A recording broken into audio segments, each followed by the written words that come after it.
Hey everyone, again, this is Adam. You may remember me from previous episodes of IJNR's Great Lakes Energy Future Workshop. For all of you speakers joining us, this is our third and final virtual installment of this workshop. And then next week, all these folks on this screen will be joining us in Chicago for a couple of days so we can see some of this stuff in real life. Anyway, thank you all for being here. We're excited today to kind of bring the conversation from the political and policy and technological down to the human and community impact side of things, especially around issues of energy equity and workforce development and topics like that. And so for our first session today, entitled Energy Equity, How Do We Ensure the Pivot to Clean Energy is a Just Transition? We have a great lineup of 4 panelists, and I'm going to introduce everyone, and I believe in the order that they're going to speak. So if I get that wrong, don't be offended, just ignore me and speak in the order you've all worked out.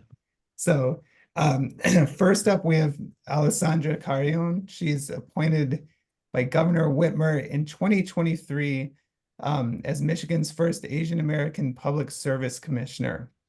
Her term is set to end in 2025 and sees her actively involved in electrical mobility, environmental justice, and energy sustainability efforts. She draws from a rich background in automotive sustainability and regulatory compliance. She's a Detroit resident, holds engineering and business degrees, and has been a pioneering force in Michigan's energy and environmental landscape. And we're excited to have her with us. We also have Kamal Doshi. She's from Walker Miller Energy Services, where she has over a decade of experience working at the intersection of mobility, energy, and communities.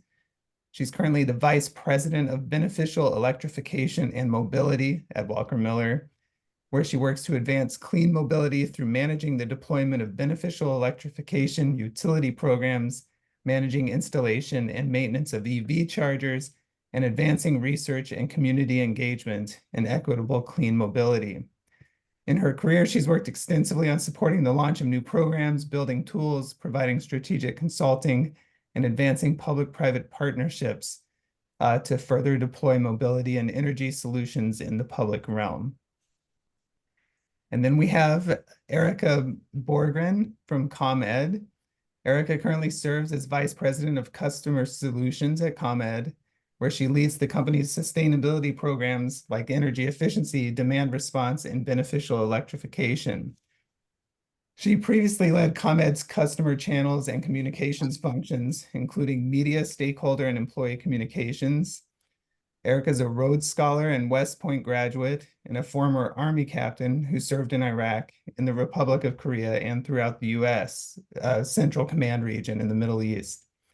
She previously served as director of the Illinois Department of Veterans Affairs, where she spearheaded the launch of Illinois Joining Forces, an award-winning public-private network of organizations committed to working together to serve veterans better. She was also selected in 2014 as a White House Champion of Change for her veteran-related efforts. And Erica has been incredibly busy, also serving as acting secretary of the Illinois Department of Transportation, a leadership Greater Chicago and Crane's 40 Under 40 alumna. She resides in Chicago and serves on the boards of the Metropolitan Family Services, Illinois Joining Forces, and Alliance to Save Energy. And then we have Dion Mensa, and Dion is an Energy Justice Fellow at Ohio Environmental Council and Outreach Coordinator for Black Environmental Leaders Action Fund in Columbus, Ohio, where they combine their educational background in political science and social justice from Miami University with extensive experience in community organizing and advocacy. They focus on environmental, climate, and energy justice, and Dion has also been instrumental in grassroots campaigns with the Black, Queer, and Intersectional Collective, advocating for the liberation of Black, LGBTQIA+ and marginalized communities through education, direct action, and creating inclusive spaces. So that is the most I will talk all day. And I think Alessandra, you should be a co-host. No, I'll make you a co-host right now. And if you have a screen to share, you can do it. And we'll start with you. Actually, Adam, if you could please give the co-hosting privileges to Kayla. I know she's Oh, got the right. slides. Kayla, you're over here somewhere. Here we go. All right. Great. We'll make sure it all works. I'm sure it will. Awesome. All right. Looks good. There we go. Now we're on presentation. All right, take it away. Thank you, Adam, and hi everyone. I am really grateful for the invitation to meet with you all today. I think this is a really timely opportunity, and I'm excited to just kind of talk about this topic in general. Since, as I'll explain shortly, and Adam kind of alluded to this, it's been and is the central motivator and catalyst for my life's work in many ways. So it's a privilege to talk about it. I'm Alessandra Carreon. I was appointed as a commissioner by Governor Gretchen Whitmer to the Michigan Public Service Commission, as Adam stated, for a term starting last July 2023 through July of next year. I'll start with my presentation featuring an overview of the MPSC, then go into some examples of how equity and environmental justice, or EJ, sometimes I'll abbreviate, factor into the MPSC's decision-making processes, and then I'll move into our recently passed energy legislation to preview how equity and environmental justice are slated to play an even bigger role in our regulatory purview. And I understand you all had a chance to hear from my brilliant colleague, Commissioner Catherine Pertic, already. So if at any time what I share in the following slides is redundant with what you've already heard, really no hard feelings if you tell me to skip ahead or move on. And I do want to acknowledge and thank my wonderful advisor, Kayla Gibbs, behind the scenes here for joining us today. She helped me compile these slides and is really a fountain of knowledge. So if later during Q&A I can't answer a question, she can help chime in, or together she and I can make sure we follow up later and get you an answer. And so with that, we'll move onward on this slide. I wanted to give you all quickly an overview of my background for context, which Adam already shared on my experiences prior to the MPSC. So I as of July of last year, was at RMI, an NGO formerly known as Rocky Mountain Institute, headquartered out in Colorado, but operating globally. I worked with the carbon-free transportation program there, and I focused on equitable and affordable EV adoption and broadly transportation electrification, because transportation electrification may not mean only owning a private vehicle, and that included charging infrastructure deployment. While there, I also launched an initiative on battery circularity, so considering what infrastructure would be required to manage end-of-life EV batteries responsibly with care for safety and for the environment, while minimizing dependence on mineral extraction and mining altogether, all while sourcing these materials sustainably. And then all of that work in battery circularity was informed by and involved from many years at Ford Motor Company, where I was part of Ford's global sustainability team and supply chain sustainability team. My last role at Ford was managing the company's responsible raw material sourcing team within the purchasing organization, where I was considering the appropriate and more stringent requirements needed to assure that Ford protected human rights and the environment through its raw material sourcing for all its products across its global supply chains. But my early career started in environmental engineering and consulting, and it just so happens I also operated a pizzeria for many years in Southwest Detroit, which we were intentional in rooting in principles of social enterprise. We were a mission-oriented low-profit LLC, or L3C. And then, yes, I am a chemical engineer by trade. I have a professional engineering license, and I attended the Ross School of Business for my MBA. Okay, Kayla, next slide, please. Okay, all right. So from here, I wanted to first start with how the MPSC works and where or how in Michigan the Public Service Commission, as the regulator behind our energy and telecommunications industries, aims to foster more equitable distribution of investment across our infrastructure. And so I think it's important to start with the mission of the MPSC as required by statute. And as you can see on the page, it's to serve the public by ensuring safe, reliable, and accessible energy and telecommunication services at reasonable rates. In addition to the three commissioners who serve staggered 6-year terms. The commission is staffed by over 190 professionals with expertise in engineering and accounting, auditing, economics, law, and more. And staff members serve as independent parties in commission cases and in some cases advisors to the commission, like Kayla. And so while each state's utility regulators have their own set of laws, statutes, administrative procedures to follow, broadly speaking, what I'll share about the MPSC has a general analog to other states' commissions too. So hopefully it's helpful for other Great Lakes states. Next slide, please.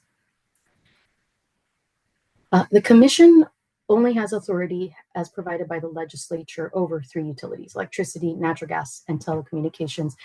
It does have some additional siting purview on energy fuel pipelines, but for purposes of discussion today, really the core of our work is around regulating electricity, natural gas, and then to some extent telecom.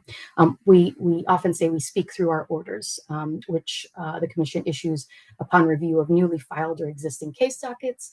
It can include commissioner motions to open new dockets to issue orders, and the commission does not possess any common law or equity powers. I'll go into our authority in a bit, but first just to ground it in how we connect to the electricity and natural gas utilities.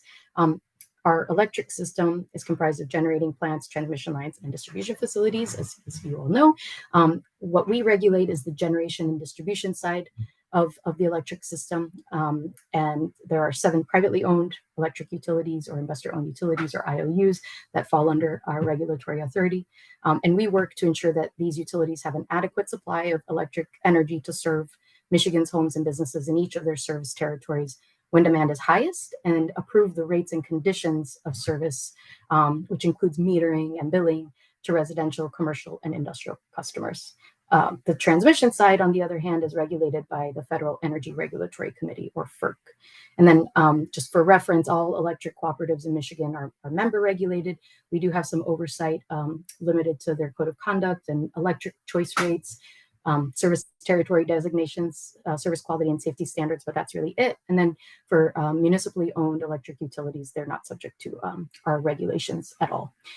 For natural gas, we regulate the safety and reliability of natural gas transmission, distribution, and gathering systems in the state. We have a series of comprehensive safety and technical standards and associated compliance inspection and enforcement activities that we conduct. And we have the jurisdiction to regulate natural gas rates, the conditions of service, again, metering and billing for residential, commercial, and industrial customers for our 7 natural gas utilities. So I really do want to emphasize the extent of our authority in conversations around how regulation can inform more equitable and just environmentally just outcomes. And that is that, again, we say a creature of statute. So we have the authority. We only have authority as provided by the legislature. So everything we do as it relates to regulating utilities and to accomplish the mission that I started with is rooted in our statutory authority. And that's pretty broad, admittedly.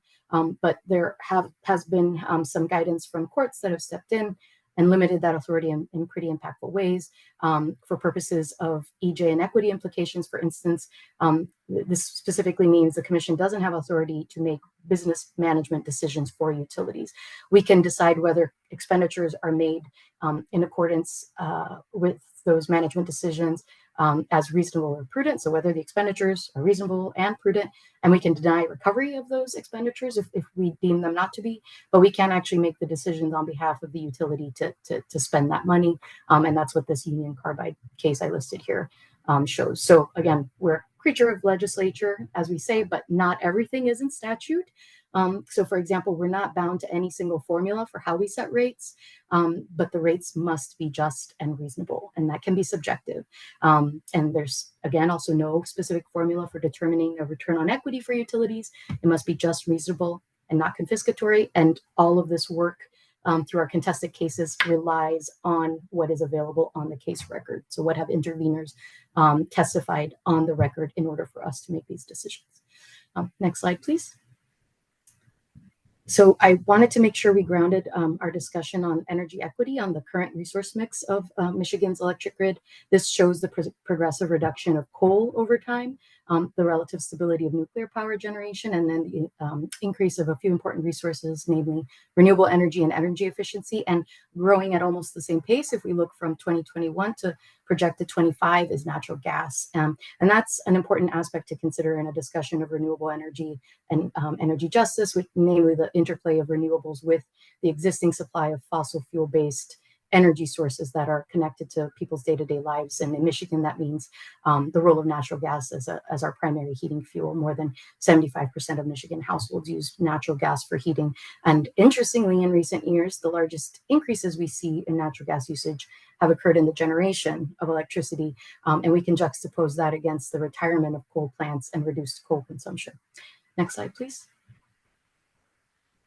And I wanted to point out a few examples of past commission guidance and activities that speak to integrating environmental justice and equity in our case to date within the bounds of our authority that I described.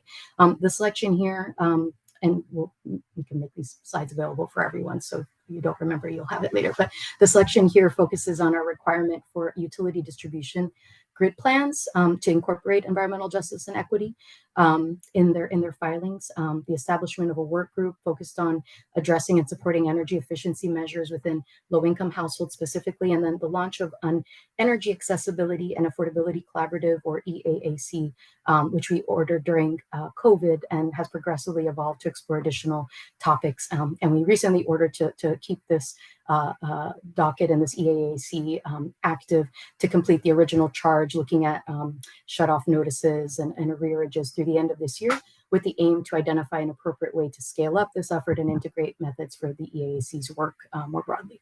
Next slide, please. I also wanted to focus on our two most recent rate cases and how we've directed grid investment equity measures for our largest IOUs, DTE and consumers in these rate cases.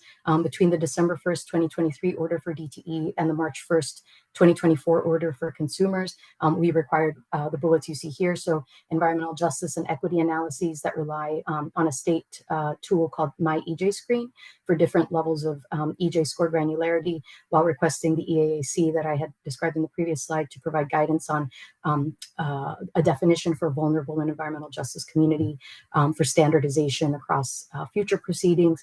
We requested a process for interested parties to request and use GIS data for spatial mapping of system features to conduct their own analyses, so other organizations could use the same data that utilities might use and do the work themselves to make sure that the results we're getting are not biased. Ongoing data collection to offer insight on system performance and potentially an equitable distribution of that performance. Again, a regression analysis too, kind of related to the GIS point, to support reliability investments for the distribution system and provide the supporting data for external parties to perform their own analyses.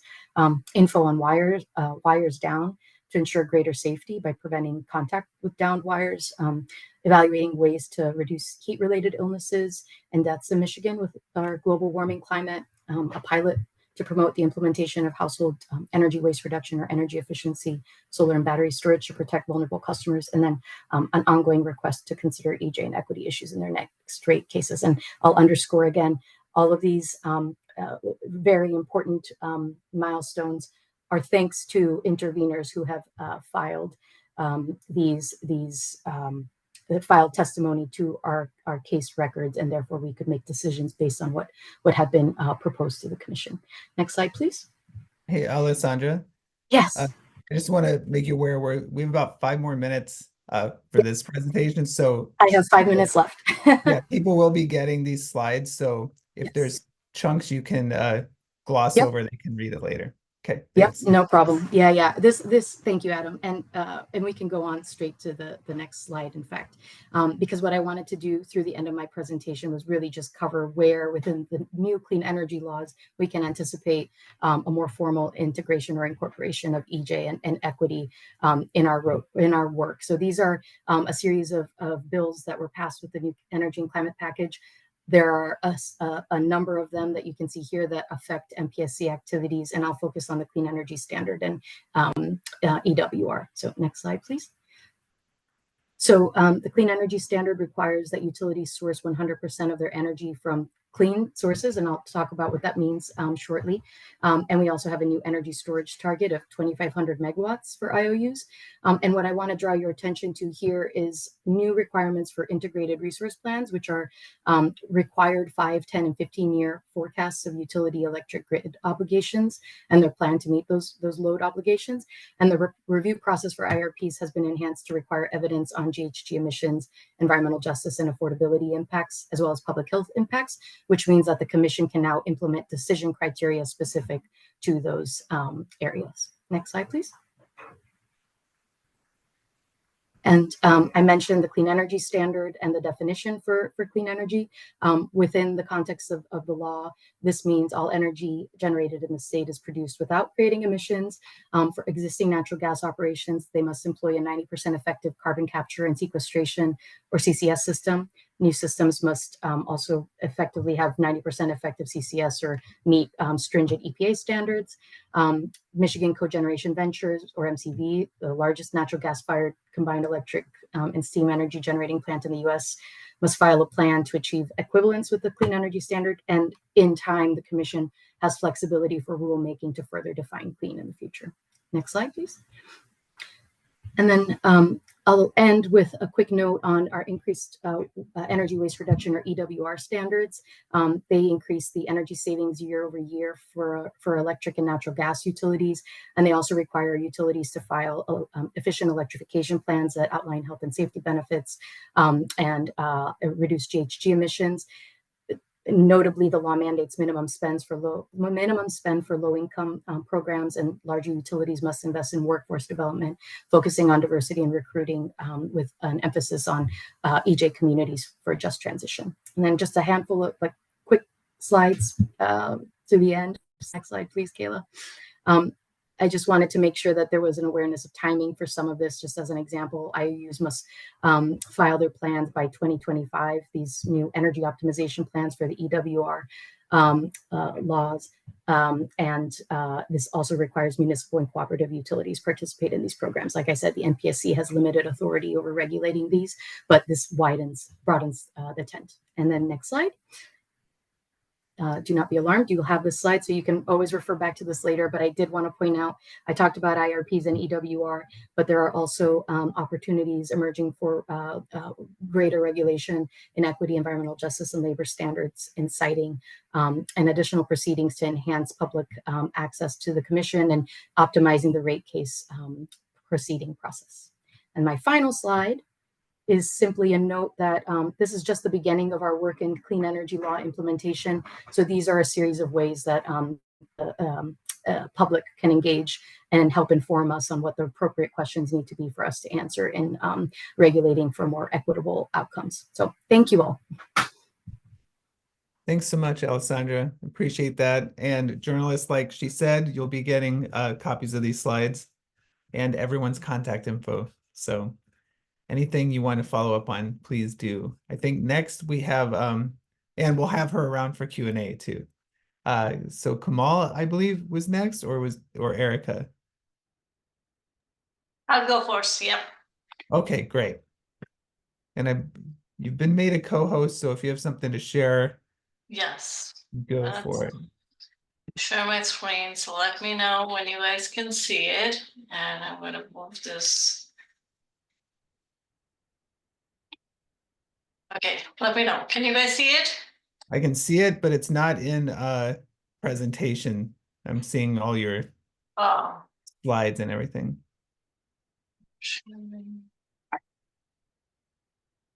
Do you have multiple screens? Yes. That's always the issue, right? Okay, let's try again.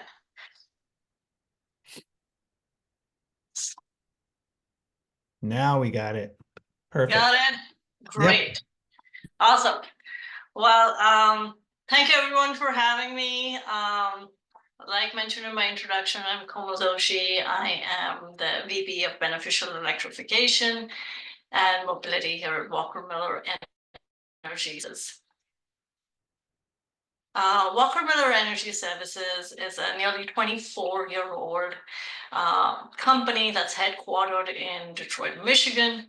We have offices in 5 states. We're one of the largest African-American woman-owned energy efficiency companies in the United States, and really working hard to change lives through energy. We're proud to be a B Corp. So that's the certification that assesses a company's ability to meet and maintain rigorous standards of social and environmental performance, accountability, and transparency. And as thought leaders in the clean energy space, we're committed to help lead the change in Michigan and across the US to dispel the narrative that businesses must choose between creating a healthy culture and value people, or one that generates profit. We really can do both.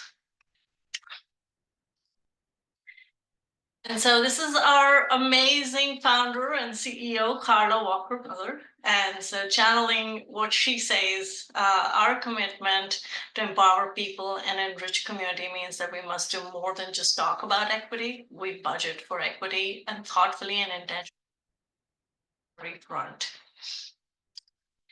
And so through an equity lens, the company provides thought leadership to utilities, municipalities, businesses, and communities to help achieve energy reduction goals and drive benefits of clean energy to all communities. A big part of our program is to focus on equitable community engagement. This really requires a hyperlocal, multicultural outreach and engagement strategy paired with research and analysis with special attention to disadvantaged communities. It requires us to build connections with trusted residents, community-based organizations, businesses that serve these communities. And equitable engagement really requires a level of cultural competence that includes being sensitive to the history of a community, acknowledging any known harm done, and not over-promising the benefits, compensating participants for delivering valued services.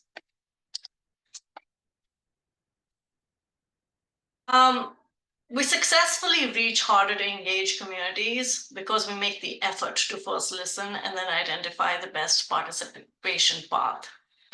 We do quite a few different strategies in our approach that range from community needs assessment that help us provide valuable insights to areas requiring most attention and inform our partnership development, equity and inclusion training through which we offer workshops, training sessions on DEI to both our own workforce as well as partner organizations to ensure that all stakeholders are aligned with the principles of fairness and inclusivity.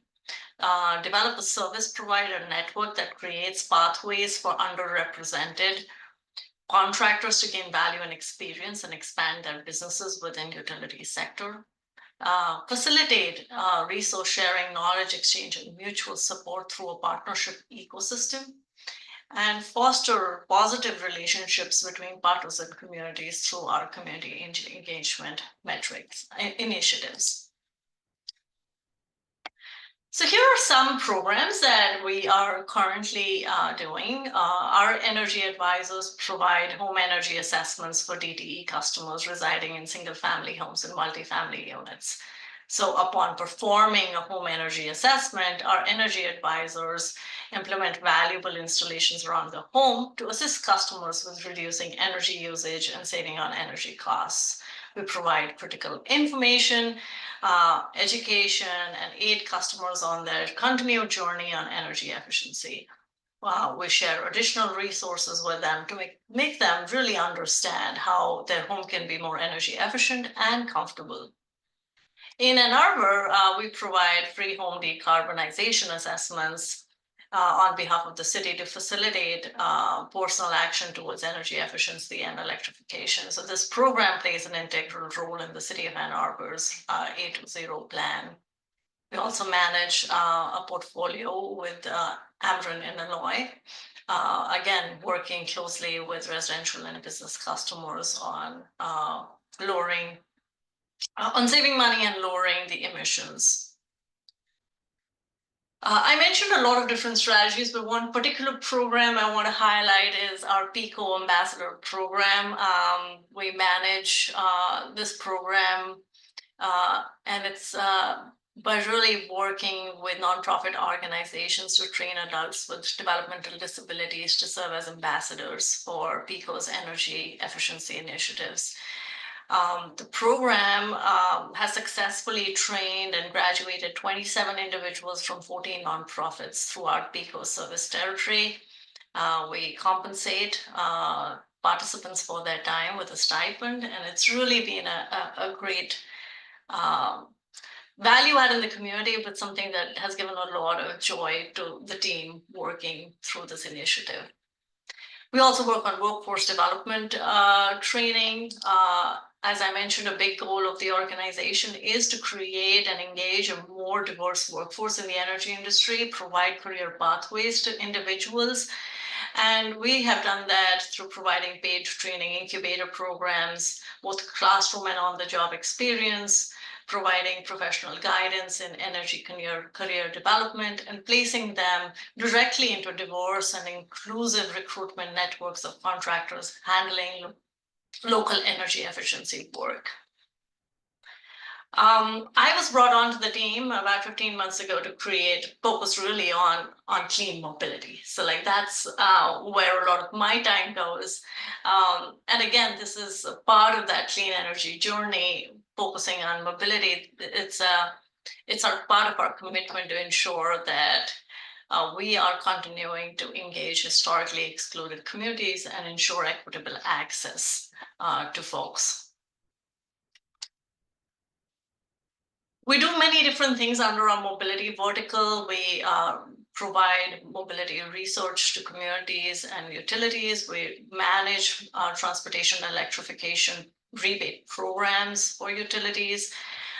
We do charger assessments and installation for residential and business customers, and work closely with our contractor networks, advancing diversity in the EV workforce.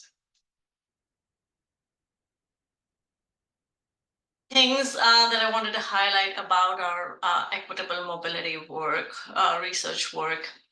We've built an internal tool to guide how we combine the best methods and most sought after deliverables in human-centered design, and prime that with research with an equity lens informed by principles of design justice and the National Equity Projects Leading for Equity framework.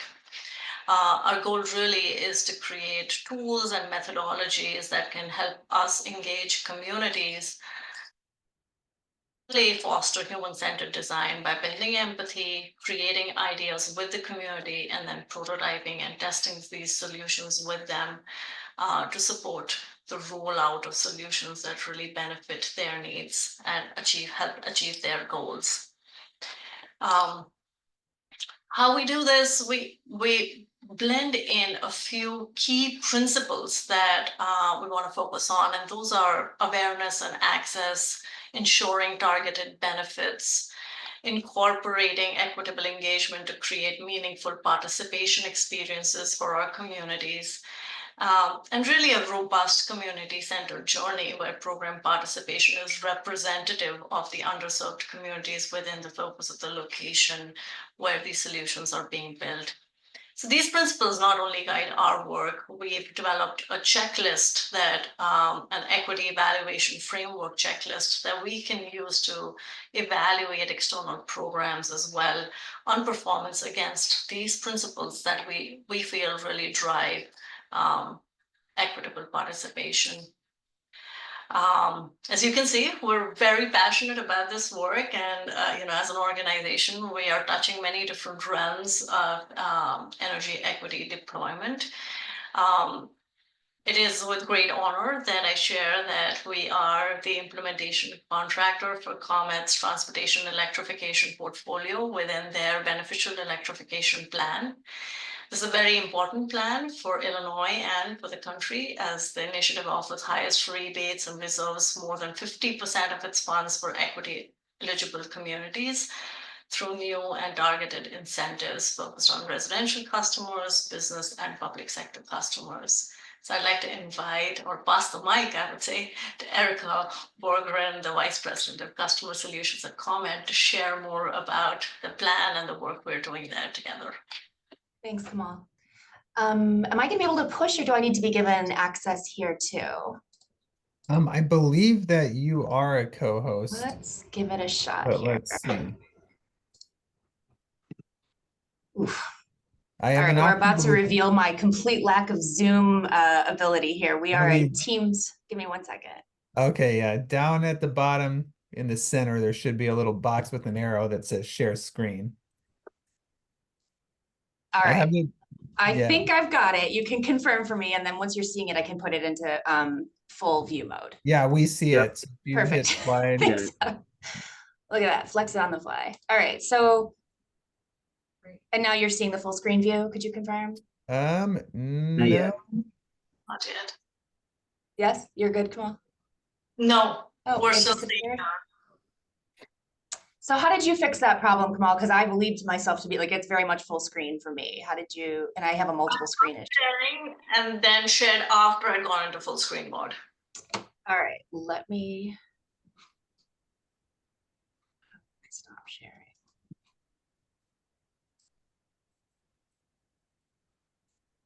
All right. I stopped your share. So Perfect. I think, Now let me go into full screen mode. yeah. I'm not sure if that did it. And then I'm not, are you not seeing it at the moment? No, now you'll, Right, yeah. You gotta start share again, I think. It's not showing shared. All right, so I think I've now done that too. Any better? It's the same. It's the, Yeah, if you I'm not sure how to fix that. because when you hit slideshow, you're seeing your slideshow, right? Mm-hmm. It's the curse of the two screen. You know what? Maybe I just moved to the laptop to get rid of that problem for everyone. Hold on. That would work. Why have you tried that presentation button on the bottom right? Oh, did it work? Oh, did that change it? No, not on our end. Oh, there it, well, now it's full screen. Great. I have no idea how to control it now. So let's get, Okay. Did it move? All right. I think we might be all right. It's moving on its own volition. Look at this. No, I did that. It's perfect. Okay, good. All right. Thanks for humoring the tech difficulty and help there, team. Good morning. I am, as Adam mentioned earlier, Erica Borgren. I lead all of the ways that we really help customers interact with energy and both do good for the planet and for their wallets here at ComEd. Formally speaking, that means I'm our Vice President of Customer Solutions. And as Kamal alluded to, it means we've been working together really quite a bit to be able to kind of get from policy, which sounds like that's been where you've been focused to this point, down to the ground and really beginning to kind of bring resources to communities to see adoption of these clean energy technologies where they're needed the most. So really excited to join you today and to be able to share some of what we're up to in early days on our EV work here. So. For those who might not know, ComEd is the transmission and distribution utility serving all of Northern Illinois, including Chicago. We are part of the Exelon family of companies, which is the nation's largest T&D utility, transmission and distribution utility. Here in Illinois, we serve over 4 million customers and really 9 million of the total Illinois population. So a pretty big and diverse footprint of customers. And we have a huge focus, as really all utilities do. It's in our DNA as a utility to be equity focused. It's why a utility exists as a regulated entity. And so really are excited to be helping to drive a clean energy future and vision through that equity lens. And in that, we're supported by successive rounds of clean energy policy in Illinois, passed by the Illinois General Assembly over several years, which have us really helping to enable that clean energy future.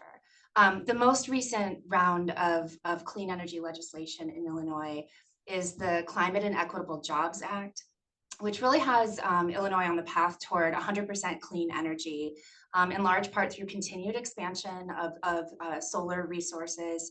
And then within that kind of growth toward of 100% clean energy future, a huge focus on equity within it. That aspect of really both rounds of the last two rounds of clean energy legislation is really very pronounced. You pick that up in the name of the statute itself. So as we look toward the growth of solar, et cetera, there are several kind of programmatics from within the Climate and Equitable Jobs Act that are centered on workforce development and transition of the workforce. Where I wanted to focus today is on the two items in the bottom, which are key pieces of CJA, as we shorthand the legislation to, which both of these are ways that we are on the ground offering beneficial electrification support to customers to be able to participate in decarbonization and the clean energy future.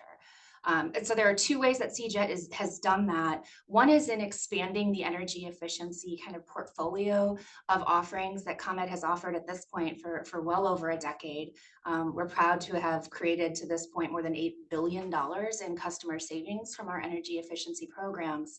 What CJA did is continue to expand those programs and also inside them allow for utilities to begin to support building and industrial electrification. So I'll speak really briefly to that. It's been out there for a bit, but I think it's an important part of how we are focused on these things benefiting first and most in terms of access in communities that need them. The second piece, and I think where I'll focus most today, is how CJA commissions utilities like ComEd to create a beneficial electrification plan, which is what we have just recently launched with a huge focus on how does that show up most in communities in need. I mentioned I would briefly speak to some of this work that we're doing through our energy efficiency work in building and industrial electrification. Here, our kind of first biggest commitment is to do the hardest thing first, and that's to focus on low-income customers, under-resourced communities. And our kind of signature and growing program here is our whole home electrification program for customers, where we're spending over the course of this 4-year plan on average $10 million a year to really help transform a customer's entire home to electric based.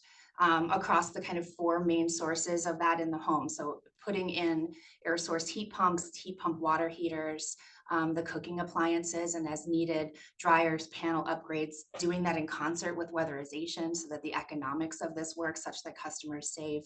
This is really very intensive work and work we're really all very proud and excited to be offering as we scale it and learn along the way. At this point, we've done nearly 300 customer homes, and we'll do thousands by the time we kind of finish this round of our 4-year plan. Lots of learnings in this. It is the most complex work to do. These are the oldest of the building stocks, and you need to find the right ones in order to ensure that customers save money after you do this work on their homes. So that continues to grow and will continue to offer over the next couple of years. What's most recent, though, is and I mean recent, we just launched within the last month, this VE plan really centered on EVs and transportation electrification, as Kamal alluded to. Here, over the next couple of years here, we will invest over $230 million in a series of programs I'll talk with you about here this morning that have a really big impact, over 400,000 tons of CO2 emissions reduced, and nearly $80 million gallons of fossil fuel associated with that. So this is a scale that's pretty big to stand up. And the heart of it is 3 new programs that are offering rebates for EVs and for the infrastructure associated with EV charging. I mentioned already we've deployed these in partnership with Walker Miller within the last month here. And I think the signature part of this new set of programs in our BE plan, or transportation electrification plan, is the fact that we set these on ourselves in the proceeding because this is the kind of equity DNA of the utility. We've made some really big commitments on how much of this investment needs to show up in communities in need. Generally, an equity investment eligible communities is our formal term for that. That's a mouthful, but basically where customers need it the most. Communities as defined in a couple of ways in statute that have disproportionately borne the burden of local air quality from industrial and diesel vehicles around, also communities that have typically been excluded from economic opportunity. And with those definitions, really the heart is almost 60% of this investment needs to show up in those communities. And part of the way we seek to help that be the case is through higher rebates in these programs for our customers who are either themselves low income or who live in these environmental justice communities. this is a really big target, and it's really very challenging because the upfront costs of these things is most challenging in communities in need. We haven't seen as many kind of policies at state and local levels have commissioned programs like this. We haven't seen yet a scale like this and a target of this kind of size and percentage within it in terms of impacts in low-income communities. And we are excited by that challenge, even as we begin to work toward it. This is a bit more detail as to what it looks like. This is really just the kind of breakdown of investment as we aim and have committed to it showing up in communities in need. But I'll actually just use the time on this slide to speak a little bit more to what's the what inside these programs, because it is a big part of our goal to get the word out. These are really nascent programs, as I've alluded to, and we're really working to get the word out to our customers that they're available, and particularly to get out the word in communities in need. As you can see, we have a couple of residential programs and a couple of business and public sector programs. The majority of it, the bottom 3 rows that you see there, is to do with vehicle transportation and the associated infrastructure. So I'll really dwell there here. So we have launched actually in the beginning of February, the residential EV charger and installation rebate program, where we are offering to customers $2,500 up to $3,750 if you're one of these customers who is in an eligible community or yourself low income, to be able to purchase the charger as well as install it, anything associated with that, the labor, if you got to do a panel upgrade, run cable to a garage, etc. That is all eligible to be rebated through this new residential EV charger program. And then we have 2 business and public sector programs, the first centered on the EVs themselves. And here we have several kind of subsets of rebates, including for school buses and transit buses, where again, you have a 50% higher rebate up to $120,000 for school buses, a really significant help to communities that will need that to be able to invest in these clean technologies. This one launched really just within the last couple of weeks here. It's not just for those buses, but as well for light, medium, and heavy duty vehicles, again, with a real focus on those showing up in communities in need. And lastly, the business and public sector program listed last there is the Make Ready rebate program, which can be the most intense part of electrifying a fleet for a business or a public sector customer. And so here, the rebate is to be able to support the running of the cable, whatever construction work is needed, panel upgrades, you name it, to be able to support the installation of charging stations by business and public sector customers. It varies by how many level 2 or DC fast charger ports are associated, but this too launched a couple of weeks back, and we're beginning to see some important early uptake on it. And actually, just quickly on that uptake. So on the residential side, we're at this point within the first month, over 300 applications have come in on that. We expect to see that grow, but our real effort is going to be to do outreach with partners like Kamal and the team there to get to communities that would not maybe naturally be thinking of this first in terms of the upfront investment cost. And so we will look to grow, in particular, the residential rebate applications in these communities through really targeted education and awareness. And you heard Kamal talk about some of those kinds of approaches. It's a big part of why we're really proud to be working with Walker Miller because of their experience in this area.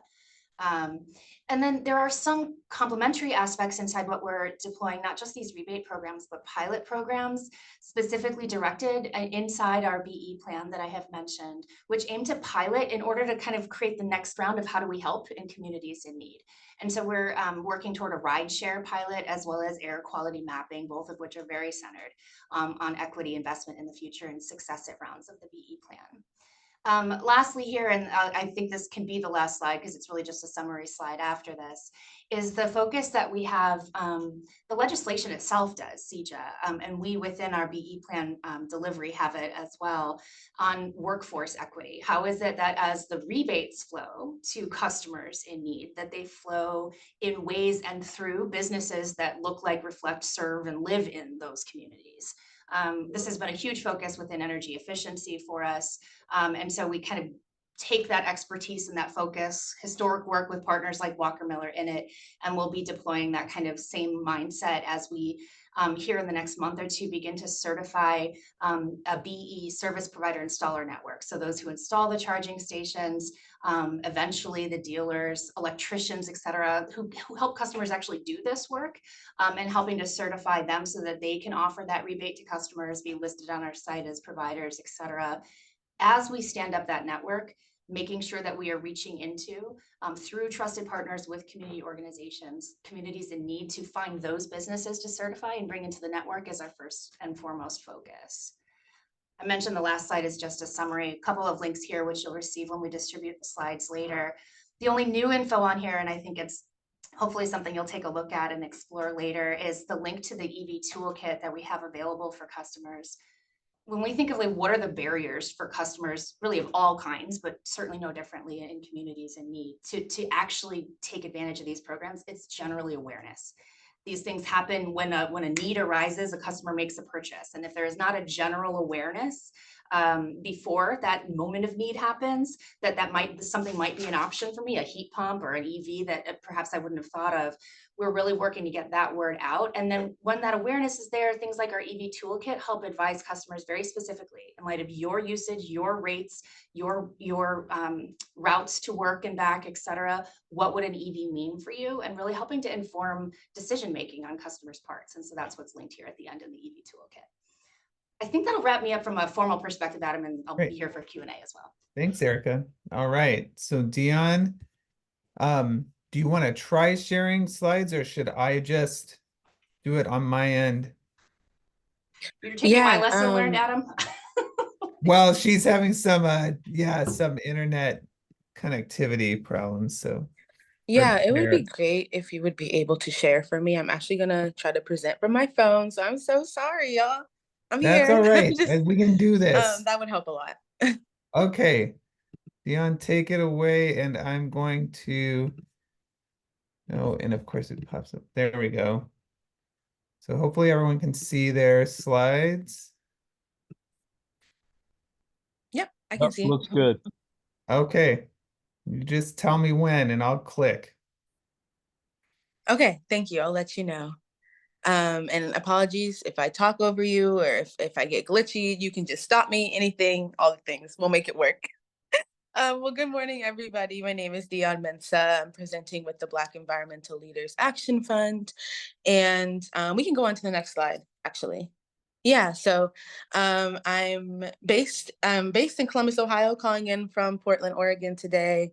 Born and raised in Columbus, and I'm the outreach coordinator for the Central Ohio region for the Black Environmental Leaders Action Fund. And yeah, my bio had all the other stuff. So you can go to the next slide. So a little bit about the Black Environmental Leaders Action Fund, founded in 2022. BEL AF is what we call ourselves for short, is a nonpartisan policy initiative building the political power of Ohio's environmental justice movement through campaigns and organizing. So at its core, our mission is based around environmental and energy justice, protecting health incomes, and climate equity for all of Ohio's diverse communities by engaging in public policy advocacy, legislative outreach, and public education. So we have a focus on Black Ohioans, BIPOC folks in the region, but we really do serve all people because we know as we uplift and center the most marginalized amongst us, it actually helps us all. It's a really great ripple effect. So in the next slide, it kind of breaks down our sister organizations. So I'm presenting on behalf of the Black Environmental Leaders Action Fund this morning, but we have two orgs that kind of go hand in hand. The Black Environmental Leaders Association is the 501c3 end of our org that focuses on, of course, education and kind of like community building around our issues. BEL, for short, is what we call the C3 end, was founded in 2017, actually in Cleveland, Ohio, where Black environmentalists were regularly getting together, talking about their community, meeting over dinner. And they were like, well, what if we make this like a thing, like a regular thing? What would it mean to build a network of Black environmentalists across the state and region and in goal, the US? And the rest of is history. So while the C4N was just founded in 2022, the Bell itself was founded in 2017. And so Black Environmental Leaders Action Fund is just a natural evolution of that. Having a 501c4 gives us an opportunity to be able to do direct political lobbying. And so that is a benefit of us having the 501c4. And so a little bit about our approach and our theory of change. So at its core, our political agenda is rooted in self-determination, self-sovereignty, and self-representation. And our work is split into 3 core pillars, I would say. So advocacy, which you've heard me say, and I'll continue to say throughout this presentation. And we do that at the local levels across Ohio, statewide, regional, and federal level. So at all levels. And then community organizing. So really directly engaging with Ohio communities around their issues rather than coming in and telling anyone neighborhood or community what we think the best solution is, really handing power over to them to serve and to provide opportunities to develop campaigns to organize around environmental, climate, and energy issues that matter most to them. And lastly, public education. So that relates to just kind of like raising awareness on environmental and energy issues, taking the form of, we do like a lot of virtual programming, as well as in-person community conversations where we help break down whether it's a crisis that's directly underway, like the summer 22, we had a awful power outage where it was for days during the hottest days of the summer and no one knew what was going on. And so we did some educational programming around that to things that just like matter to us, such as presentations like this. So this is a bit about just like how we approach this work, and we can go to the next slide. And then, so this slide kind of takes us back a bit and offers a bit more to our framework and how we approach. I won't read every single detail on here to you. It's sourced from the Initiative for Energy Justice, a really amazing national org that's leading in energy justice work. If you ever see me present, I will always include this. It is my favorite graphic of all time because I think it perfectly breaks down the distinctions between the environmental justice movement, climate justice movement, and energy justice movement. And even in how it's laid out, we see that there's still arrows at the end, right? So all of these movements are still ongoing. And then our environmental justice movement in the 1970s, kicking off here in the US, really led the way for then our climate justice movement to start in the 90s, and then the energy justice movement, which we're kind of seeing really, really pick up right now. And so, and with the original EJ movement, again, that's still ongoing, we see first demands around environmental decision-making come up. So community members, specifically frontline groups, communities of color, were demanding access to influence decisions around their environment that were impacting them. And so our original EJ movement kicks off in North Carolina, where neighborhoods are upset, rightfully so, about companies dumping in their backyards. And so we see from there a whole launch of and I say the formal movement because people have been advocating for environmental justice always, but this is kind of like a time marker, if you will, for when really big advocacy started to pick up. But communities were upset about how development was disproportionately impacting them and their neighborhoods, their access to clean water, air, and land. And we see those demands around decision-making carry on into the climate justice movement and the energy justice movement. So as it relates to climate justice, demanding access to decision-making on climate change mitigation, as well as communities demanding that they have a role in developing and shaping policy efforts to avert the disproportionate harms that we know that communities of color will continue to face as the climate crisis worsens. And then with the energy justice movement, again, newer, but kind of like a new leaf, if you will, within the broader EJ movement and the climate justice movement, but demanding access to economic benefits of the new energy system, again, decision-making, and then access to clean and affordable energy. We can go to the next slide. And so to break down the energy justice piece a bit more, there's a couple different dimensions that I think can really spear a lot of new ideas around the clean energy economy and the clean energy future, if you will. And so those four include energy burden, energy insecurity, energy poverty, and energy democracy. And so energy burden can be described as the total amount that someone spends on their electricity bills each month divided by their total gross household income, which equals a percentage, again, the percentage of your gross household income that you're spending on energy costs alone. Energy insecurity is just similar to like food insecurity. It's threatened access to life-sustaining energy.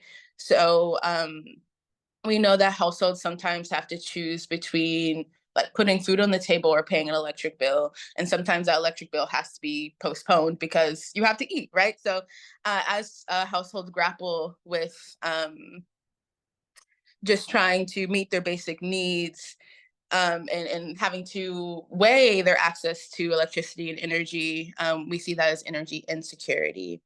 And then with that, energy poverty is just lack of access overall. And between 2020 and 2021, Ohio had the 6th most electricity utility disconnections nationwide. So it's a problem here in Ohio that we really, it's especially bad, and why we focus in on that a lot. And so if those first three, energy burden, energy insecurity, energy poverty, those are kind of like what we're working against. And I think really great seeds in terms of like reporting and ideas to seek out more in terms of like what's happening across the region. I think that those three alone really show like, can largely outline what community-based organizations like Bell AF are working against. And I meant to say this at the beginning, but I always tell folks in another life, I would have been a journalist. I was on my high school newspaper and just love the field, love reporting, and especially in this climate. So kudos to what you all do, and really appreciate this space. Yeah, so the last dimension is energy democracy, which is kind of more on the end of like what we're organizing towards. And so energy democracy is democratization of the energy system. So this includes advocating for community ownership of pieces of the energy system, public participation, and reduced fossil fuel industry influence, as well as decentralization. So having multiple or having a more diversified sources of energy across the state. Next slide. And so I wanted to include this really briefly on the discussion on energy burden in Cincinnati, Ohio.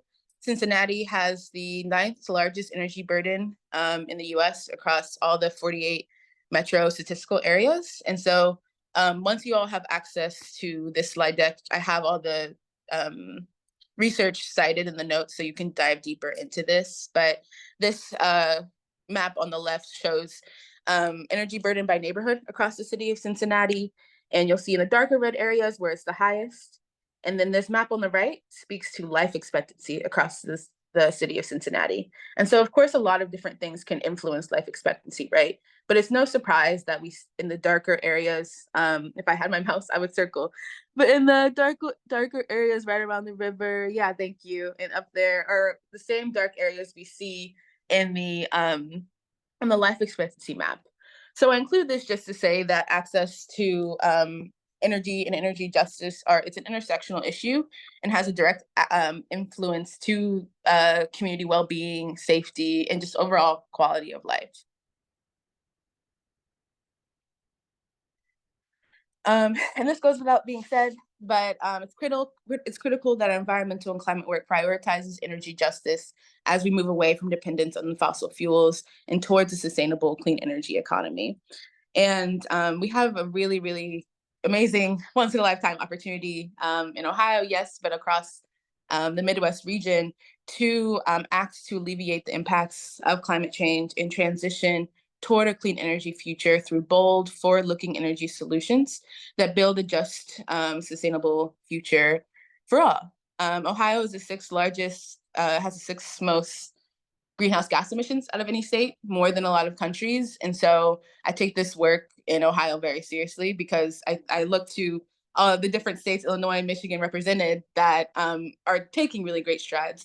And so we know that like bold climate action is going to be really important. But and alongside that, we have an opportunity here to rectify unjust transitions of the past, where frontline communities have been left out, haven't received benefits, and really rework how we think about our energy system so that everybody can benefit.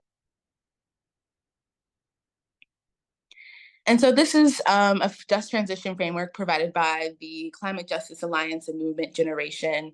Again, you all will have access to these links, so I won't break it all the way down. But where we're operating right now is kind of like this extractive economy, right? That's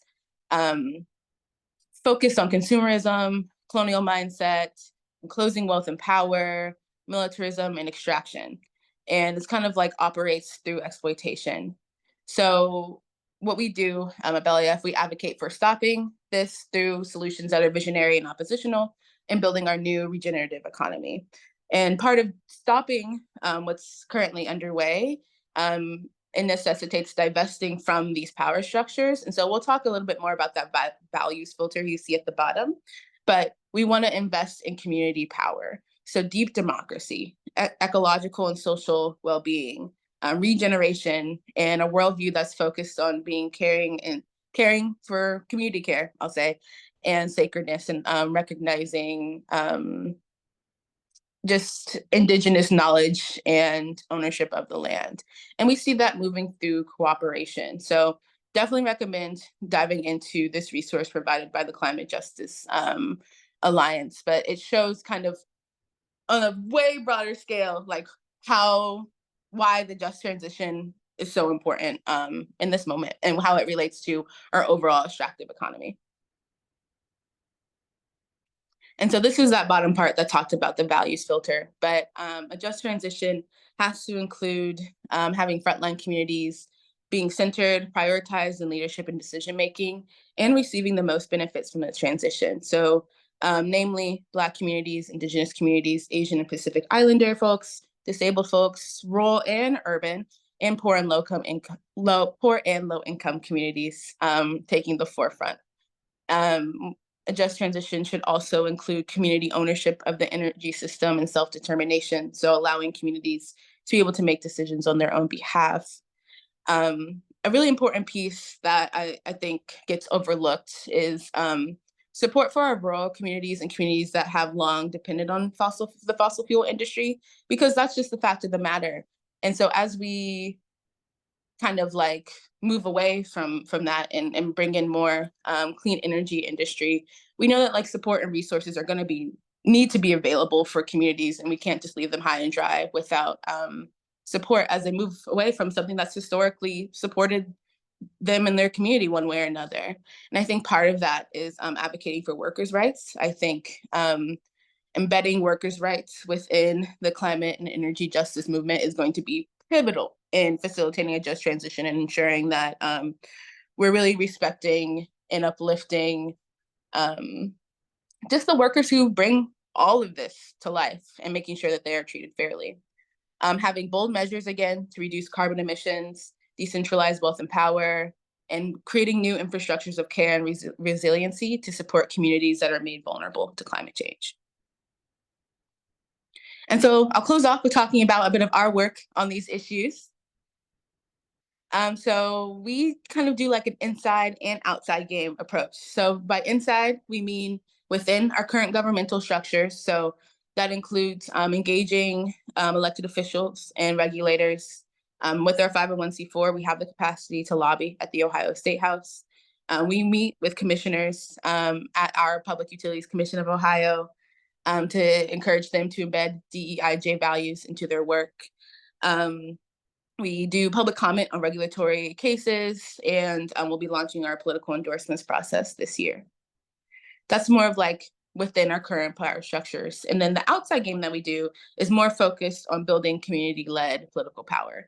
So that includes community conversations across the state, hosting rallies, petition gathering. And I think a key campaign that we worked on last year where this all kind of came together was a group of a grassroots kind of coalition of groups in Central Ohio came together for the Stop AEP Rate Hikes campaign, where American Electric Power had proposed an electric security plan case at our Public Utilities Commission that would have hiked prices significantly over, I think, like the next 10 years was the original proposal. And so led by Bell AF alongside a lot of other groups, we rallied community members around these price hikes because we know, again, that any increase in already expensive electricity bills, it's a lot, especially considering rising inflation overall and the price of everything going up. We believe that folks need access to affordable energy because it's life-sustaining. And so, yeah, that campaign was a lot of fun. We did a rally at the PUCO. We did a rally at AEP headquarters, is actually in Columbus, Ohio, so conveniently could do that. And we collected over 1,000 signatures from Central Ohio residents, encouraging them to not raise prices. So that's just one campaign that really shows our focus on utility justice, which I'll talk about in the next slide. And so, yeah, the just transition is here. People across the US are doing really creative experiments and programs and initiatives to facilitate a just transition. And so this slide just kind of outlines some different trends that we are watching out for. So again, creative approaches to energy democracy and encouraging public participation in the energy system. So that includes community choice aggregation, which allows communities to bargain and decide on their supplier of energy. Which Ohio's a deregulated energy market. So we're kind of like a unique place where we can do something like that. Not every state can do that. Also advocating for community solar. And we have a policy going through our state house right now that would actually create a pilot program for community solar, which is really exciting. We're also looking at the growth of clean energy jobs and making sure that those are accessible to everybody. And with that, advocating for workforce development training centers where folks can be trained in and be able to move into the clean energy economy, either own their own business or be contractors or what have you. And I was happy to hear the CEJA call out from the previous presentation in Illinois. An Ohio policy that we are leading advocacy around is the Energy Jobs and Justice Act, which is largely based off of Illinois' success in CEJA. But the Energy Jobs and Justice Act is rooted in equity, carbon emissions reductions statewide, as well as accountability from our regulatory agencies. And happy to talk more about that anytime. And then we're watching the growing utility justice movement. So if we think about the first chart that I said that I loved a lot, I think utility justice could be like another leaf under the larger energy justice movement. And this resource, the People's Utility Justice Playbook, is amazing.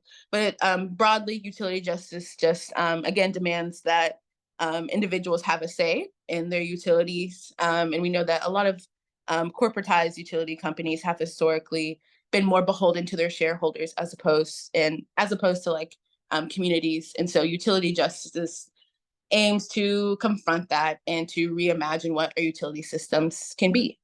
And the last trend we're watching is just the nationwide collaboration and all of the different work happening around these issues. So Energy Democracy Project, amazing group collaboration of more than 30 diverse frontline orgs across the state working to strengthen collective efforts around democratizing energy here in the US. And we're just continuing to listen to one another's success stories and bringing stuff back to our home to see what we can try out as well.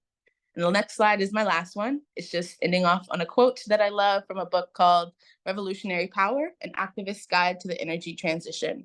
So revolutionary power is also about love for today. It is about choosing to change our energy system to reflect principles of energy justice and energy democracy now, rather than waiting for climate change to force us to change. Revolutionary power makes the radical proposition that low-income communities and communities of color should own, control, and service economic benefit from their own energy resources. It asserts that the legacy of structural racism and oppression can be dismantled through energy policy. And that's what I've got. All right. Thanks so much, Dion. Thank you all for presenting. Journalists, I apologize. We only have like 13 minutes for Q&A. That's low on our end. This did get kicked off about 10 minutes late, but waiting for people to log in and me doing bios. So if our journalists are willing and speakers to stick around a little long, we will. But you all know the process. Just let me know in the chat bar if you have a question, and we can have a little bit of Q&A here, and you will get everyone's contact info so we can at least keep the conversation going beyond this session. So who is up first? Carol Thompson.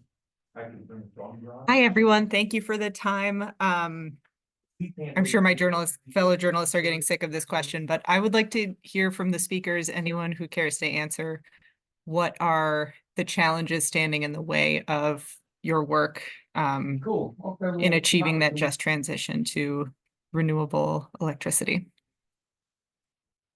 No, that's fine if I can't.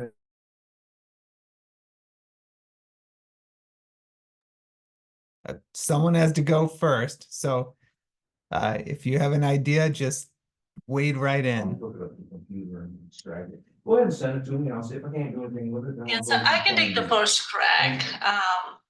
And I'll speak from my particular domain expertise is transportation, electrification, or mobility solutions. And I find that, this is our one opportunity that we don't make the same mistakes that we've done when other big revolutions have happened. We've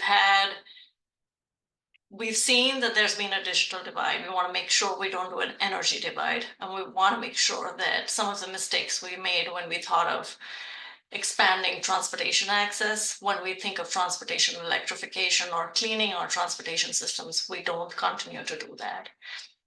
And a big portion of us affecting that change or the barriers that might it is what Erica was also outlining is education and understanding what this means for communities, and that they have a right to have access to these resources. The government is trying to provide support so that they can get there, but for a lot of people, this is not a high priority, and it's hard for them to understand or visualize that these solutions are for them.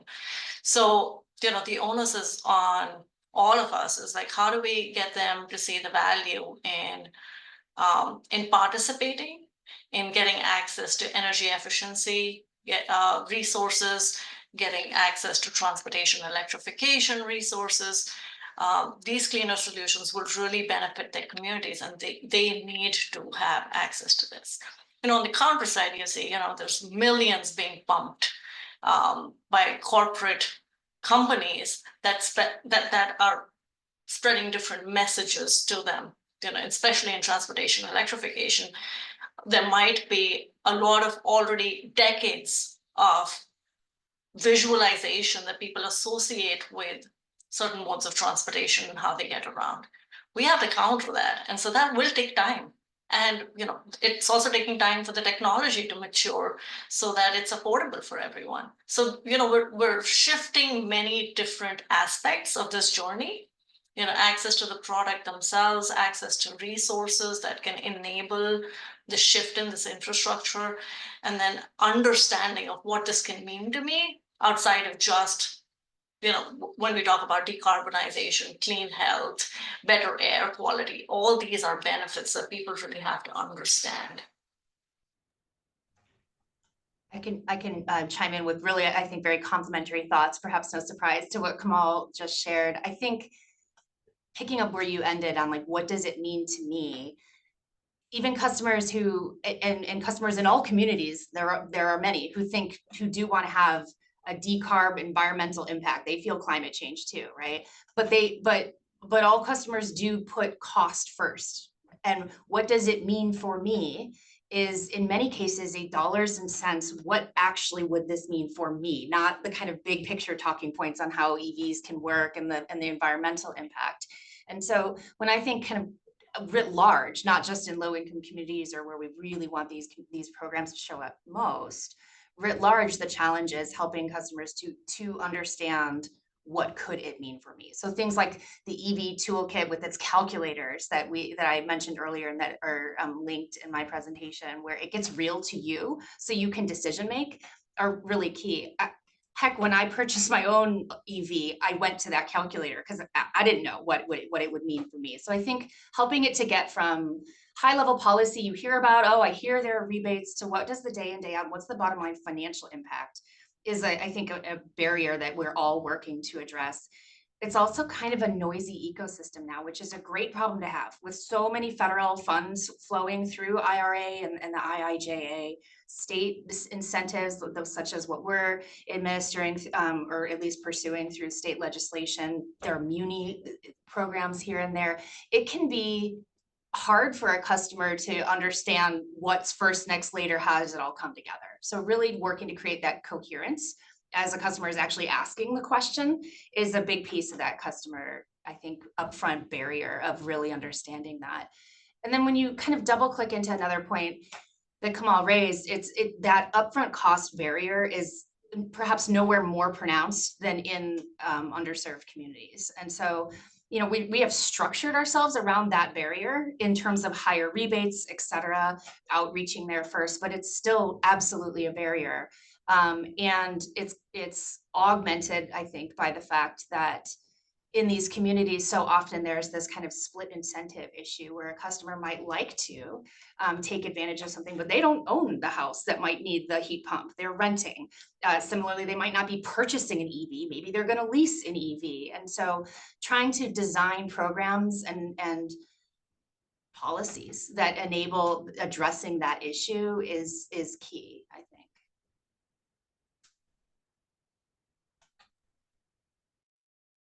All right, I think we'll keep moving here. Sherry had a question. Yes. Hi, thanks very much. My question is kind of it surrounds nuclear historically, the mining for uranium has presented some environmental injustices here in the United States, particularly in indigenous communities.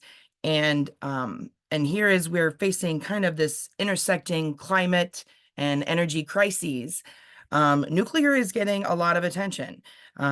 As Alessandra knows, the Michigan Public Service Commission just had a draft report come out that says that more nuclear energy in Michigan is going to be necessary to meet the state's climate goals that are now law.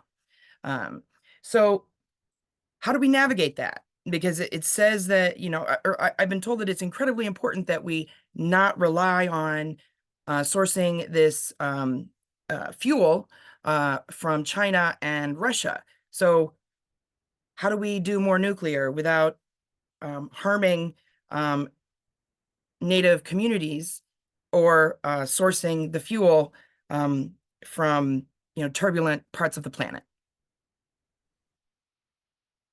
I'm happy to respond to this because it's such an important question. And, you know, I was reflecting on the previous question too, because I want to be mindful to not grow the boundaries or overemphasize the barriers, because once you start identifying them, you see how interrelated they are. But Sherry, what you're speaking to is a question around supply chains that actually applies to virtually every energy source where we could be talking about. You mentioned a draft report too that the legislature had required the MPSC to sort of commission and find a contractor to conduct. So what I would start with is that you're exactly right. From where I sit and why I emphasize this point of authority so much, our ability to implement the laws is dictated by who is passing the laws in the first place. So we are bound to whatever legal framework we're operating under. And in that case, nuclear is qualified as a clean energy source. So that's sort of, you know, kind of a big premise that if the laws are written in such a way that we collectively are required to implement them, that's going to be sort of the starting point for any conversation. The reality and the kind of concern becomes, if we're talking about cobalt sourced from the DRC mined by children and forced labor, or we're talking about uranium, as you said, mining for uranium.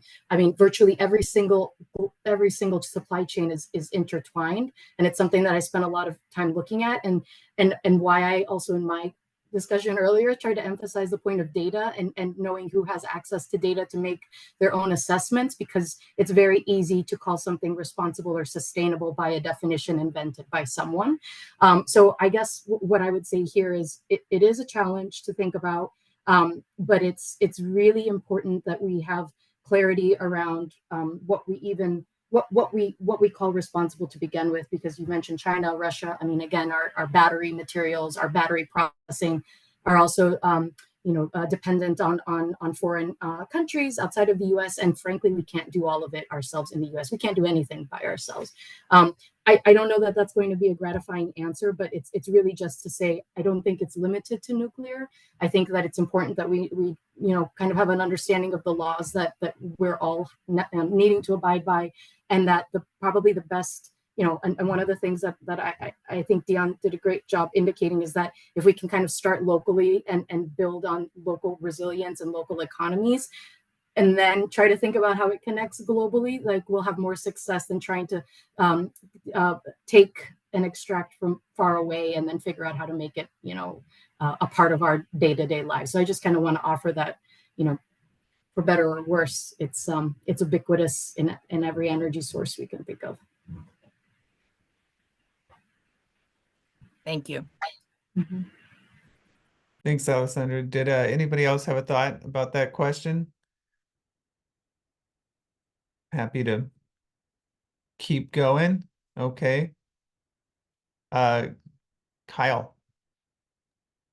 Hi, I actually had another question for Alessandra, because I know you brought up a number of the clean energy laws that passed last fall. The one I was interested in was the Senate Bill 502. That was the one that kind of instructed, the Service Commission to look at factors like equity, environmental justice. I know that it was really kind of sold as adding those, additional considerations into the process.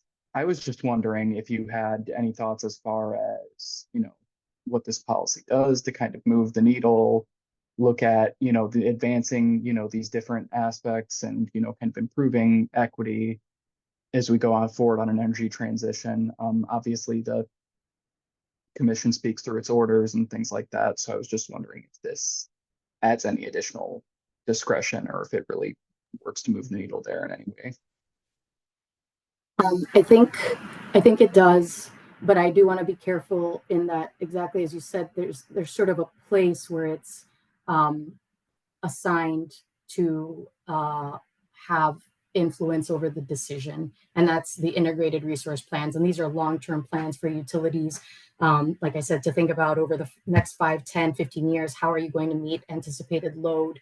And so I think it does a good job in starting to ask the question of, if we're going to meet this load, how do we ensure there's affordability and environmental justice planned over the long term? But if you think about rate cases, which in our case are filed every year by virtually every utility, we operate in these sort of reactive modes of looking at cases filed by utilities to think about, okay, within the past year and then maybe a projected year ahead, how are you spending your money? And it's so important to consider and we do this, how do we balance timing for short-term spending with longer-term plans, while also considering that we have reliability questions that we need to address, that after storms, we need to ensure people have, their power back on as soon as possible and not go out in the first place to the extent that can be helped, right? So I think it is helpful, and what we are aiming to do and trying to be very intentional about is,